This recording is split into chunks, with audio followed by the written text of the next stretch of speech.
Welcome to Life of Ryan. Today I'm going to talk to you guys about what Autism Awareness Day is and just a couple of facts of autism. So let's start with what autism is. So autism is it's a condition. It's characterized by challenges with social skills, repetitive behaviors, speech and nonverbal communication. That's one definition. Another definition is that it's a neurobehavioral condition, which some of the impairments, it's again social interaction, developmental language and communication skills, and repetitive behaviors. Some say it's a developmental disability, some say it's a condition. However you want to see it, basically it is something that impairs the social aspect, the language and communication skills. So I wanted to give you a couple facts. This is from the Autism Speaks website. So let's get to it. So first is that 1 in 59 children are diagnosed with autism. Usually it's 1 in 37 boys and 1 in 151 girls. So obviously boys are 4 times more likely to be diagnosed with autism than girls. Most children, unfortunately, are still diagnosed after the age of 4. Although autism can be diagnosed as early as age 2. For my son, he was diagnosed at age 2.5. But usually you could see the symptoms from 18 months and up, the more obvious symptoms or signs. I shouldn't say symptoms, they're signs. So also minority groups tend to be diagnosed later and less often. At least from my experience, I'm Hispanic, Mexican, and with us, I feel like when you bring up the subject of oh, my child is not speaking yet, my child is a little bit behind, usually the people around you or parents, grandparents, or uncles, aunts will tell you, oh, it's okay, just give it time. Such and such person didn't speak till they were 4, or such and such person, didn't speak till they were 5, and they are doing great.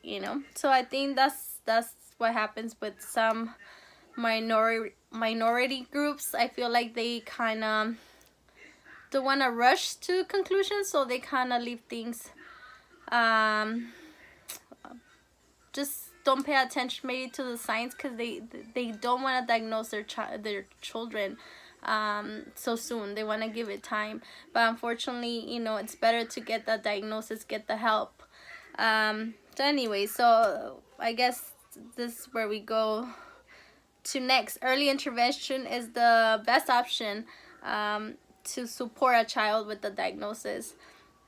I'm gonna do another video on early intervention, but basically, they give you all these tools, whether it's speech, OT, ABA, they give you all the tools for you to support your child, or any loved one that needs that extra help. There's no medical detection for autism, so what that means, basically, you can't take him to a doctor and say, oh, he has this symptom, and they could do blood work or something like that, and it's gonna come up. It doesn't work like that.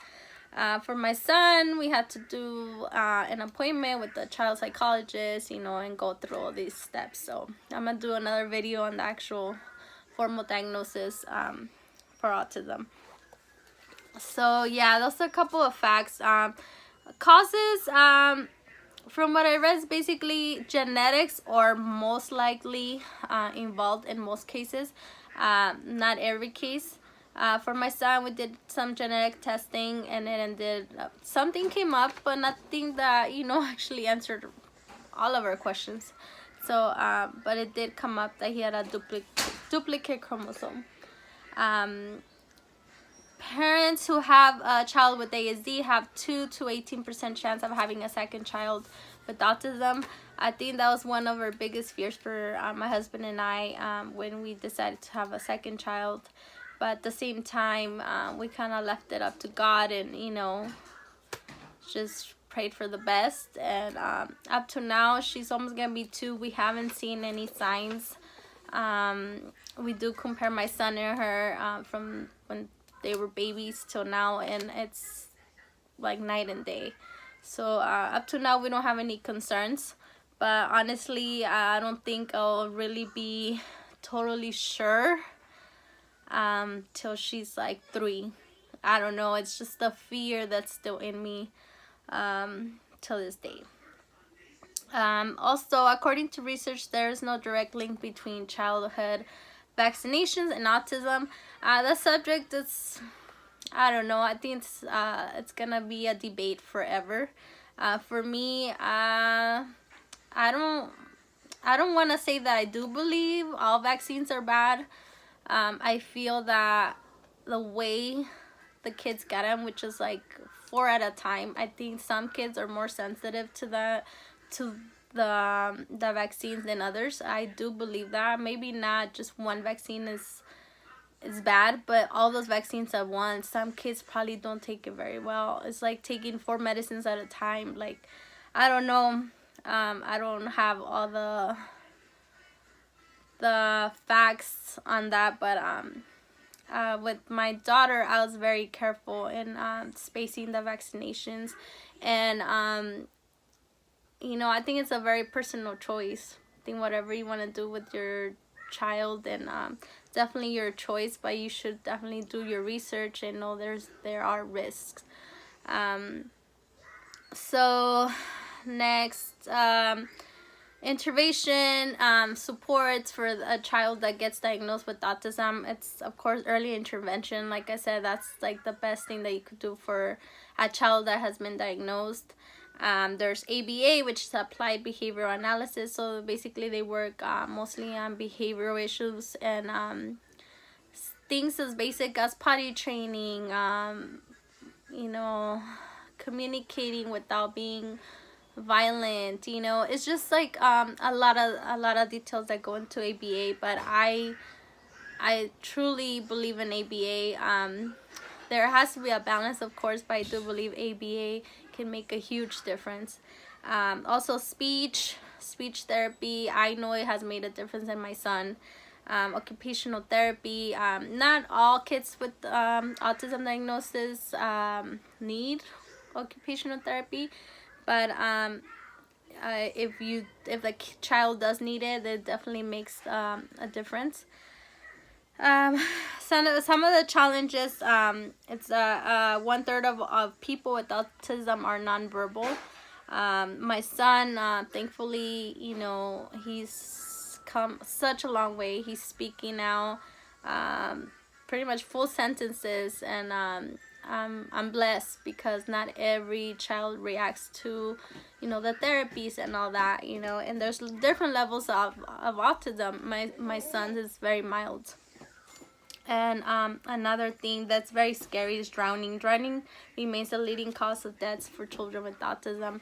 My son, he loves the water, and I think most kids with autism love water, so that's why it gets risky. Okay, so what is Autism Awareness Day? Autism Awareness Day is April 2nd, which is today, and basically we raise awareness on what autism is, what the signs are, where you can get help. We basically talk about acceptance and just for people to learn a little bit more about what this disorder is and how it affects many families, more than probably you can even imagine. You might know someone, it might be your neighbor and you don't know, so it's definitely a day where you raise awareness. But all of the month of April is actually Autism Awareness Month, so if you get a chance, definitely learn a little bit more about it. So since today is Autism Awareness Day, I want to formally introduce you to my beautiful son, Ryan. Say hi, Ryan. Hi. Yeah, this is Ryan. And well, I just came to pick him up from school, so he's done with school today. So next it's ABA for like 2.5 hours, and then he'll be done.